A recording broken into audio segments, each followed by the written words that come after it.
കുഞ്ഞായിരിക്കുമ്പോഴും നമ്മൾ ആ മഹത്വം തിരിച്ചറിയുന്നില്ല. ആരൊക്കെ പകരമാകാനുണ്ടായാലും ആർക്കും പകരമാകാൻ കഴിയാത്ത ഒരേയൊരു വ്യക്തിയെ ഈ ഭൂമിയിലുള്ളൂ. അത് നമ്മുടെയൊക്കെ ഉമ്മയാണ്. അതെ, ഇന്ന് ഞാൻ പറയാൻ പോകുന്ന കഥയുടെ പേരാണ് ഉമ്മാന്റെ സമ്മാനപ്പൊതി. കഥാരചന മിൻഹ ഇക്ബാൽ. എന്നും വിളിക്കുന്ന ഉമ്മ എന്ന് വിളിച്ചിട്ടില്ല. കുത്തിയിട്ടിരുന്ന ഫോൺ എടുത്ത് ഉമ്മാന്റെ നമ്പറിലേക്ക് അടിച്ചു നോക്കി. എടുക്കുന്നില്ല. എന്തു പറ്റി? ഇന്നലെയും കൂടി വിളിച്ചതാണല്ലോ. ഇന്നലെ വിളിച്ചപ്പോ ഫോൺ കേടാവാനായതൊക്കെ ഉമ്മ പറഞ്ഞിരുന്നു.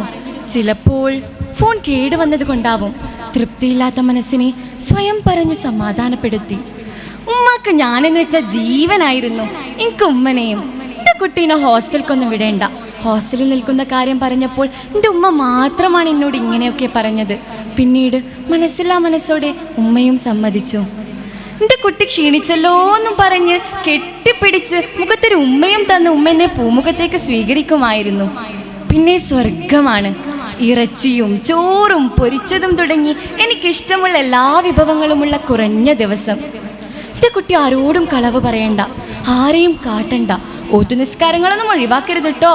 ഇങ്ങനെ പല ഉപദേശങ്ങളും തന്നുകൊണ്ടായിരുന്നു ഉമ്മ എന്നും എന്നെ ഹോസ്റ്റലിലേക്ക് അയക്കാറ്. പിന്നെ കരഞ്ഞുകൊണ്ടൊരു ഉമ്മയും. ആ ഉമ്മയേക്കാൾ മറ്റൊന്നും എൻ്റെ ഹൃദയത്തിൽ ഇതുവരെ പതിഞ്ഞിട്ടില്ല.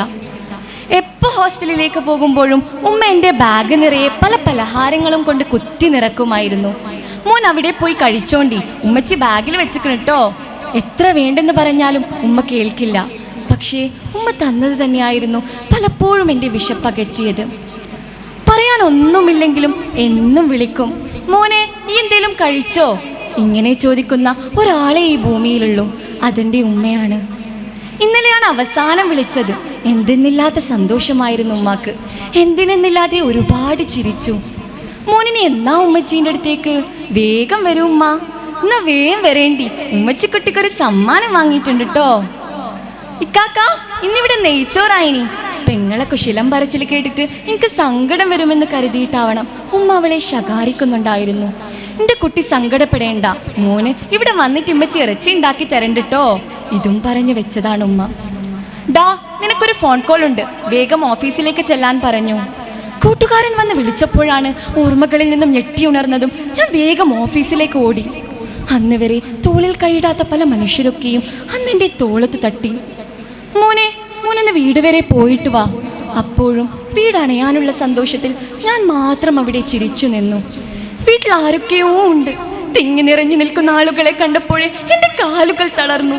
ശബ്ദമിടറി ഉമ്മാന്ന് വിളിച്ച് ഞാൻ അകത്തേക്ക് പാഞ്ഞു കയറി. അന്ന് ഉമ്മ തരാനും കെട്ടിപ്പിടിക്കാനും ഉമ്മ വന്നില്ല. അകത്തേക്ക് കയറിയതും എൻ്റെ ഉമ്മയുണ്ട് നിസ്കാരക്കുപ്പായത്തിൽ ചിരിച്ചു കിടക്കുന്നു. ഉമ്മ, ഞാനിതാ വന്നു ഉമ്മ. ഒന്ന് കണ്ണു തുറക്കുമ്മ, ഒന്ന് വിളിക്കുമ്മ, ഒന്ന് കെട്ടിപ്പിടിക്കുമ്മ. എത്ര ആർത്ത് കരഞ്ഞിട്ടും എൻ്റെ ഉമ്മ കണ്ണു തുറന്നതേയില്ല. എൻ്റെ ഏറ്റവും പ്രിയപ്പെട്ട ഉമ്മ അന്ന് ഞങ്ങളെ കൂട്ടാതെ ഒറ്റക്ക് പള്ളിക്കാട്ടിലേക്ക് യാത്രയായി. ഉമ്മയില്ലാത്ത ആ വലിയ കെട്ടിടത്തിൽ എല്ലാം നഷ്ടപ്പെട്ടൊരു നനഞ്ഞ കിളിയെ പോലെ ഞാൻ തളർന്നിരുന്നു. കരഞ്ഞു തളർന്ന പെങ്ങൾ എനിക്ക് ഉമ്മാന്റെ മുസാഫ് നീട്ടി. ഓതി ഓതി നിറം മങ്ങിയ യാസീൻ പേജുകൾ പൂർത്തിയാക്കാനാവാതെ ഞാൻ ഒരുപാട് നേരം കരഞ്ഞു. സമാധാനിപ്പിക്കാൻ ഉപ്പാന്റെ പെരുത്ത കൈകൾ എന്നെ കെട്ടിപ്പിടിച്ചു കരഞ്ഞു. ദാ, ഇപ്പോ മോന് വന്നാൽ അവന് നൽകണം. കലിമ ചൊല്ലി പറയും മുമ്പേ ഇത് പറഞ്ഞിട്ടാണ് ഉമ്മ പോയത്. മോനൊരു സമ്മാനമുണ്ട് കേട്ടോ. ഉമ്മാന്റെ ശബ്ദം അവന്റെ ചെവിയിൽ ആഞ്ഞു പതിച്ചു.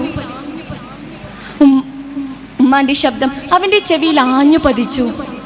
കരഞ്ഞു തളർന്ന കണ്ണുകളുമായി അവൻ മെല്ലെ അത് തുറന്നു നോക്കി.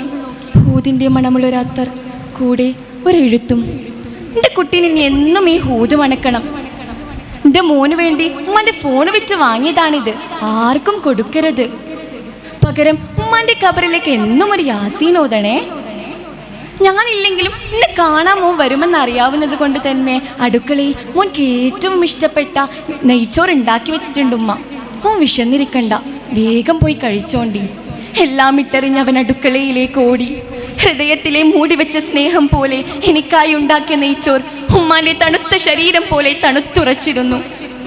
സ്നേഹദാഹത്തിൽ കൊതി തീരാതെ അവൻ ഉമ്മാന്റെ നനവുണങ്ങാത്ത മീസാൻ കല്ലിലേക്ക് ഓടിപ്പോയി. അസ്സലാമു അലൈക്കും യാ ഉമ്മി. ശുക്രൻ.